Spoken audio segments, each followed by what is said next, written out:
Malaysia সফর ছিল। এক বন্ধু আমার নাম মমিন নাম, সালাম দিলাম, বন্ধু কেমন আছো? হাতটা ধরি, দেখি কবজির এখানে একটা মেশিন লাগানো।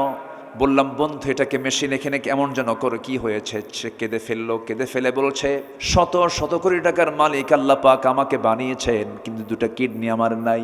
আমি আল্লাহকে বলি আল্লাহ সব সম্পদ তুমি আমার থেকে নিয়ে নাও, কিডনি দুইটা ভালো করে দাও। সপ্তাহে তাকে 4 দিন হসপিটালে যেতে হয়, কিডনি ডায়ালিসিস করার জন্য যেতে হয়, ডায়ালিসিস মেশিনে নিতে হয়। রক্তগুলো ডায়ালিসিস না করলে সে মরে যাবে। যা কিডনি করে তা দুনিয়ার মেশিন দিয়ে করতে হয়। দুনিয়ার মেশিন, ডায়ালিসিস মেশিনটার ওজন হলো 100 কেজি।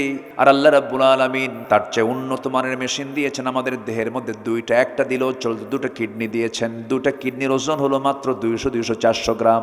আর ডায়ালিসিস মেশিনের ওজন হলো 100 কেজি। আল্লাহ পাক 200 গ্রামে যা দিয়েছেন, আর বান্দার 100 কেজিতেও তাও নাই। যেরকম সুবহানাল্লাহ।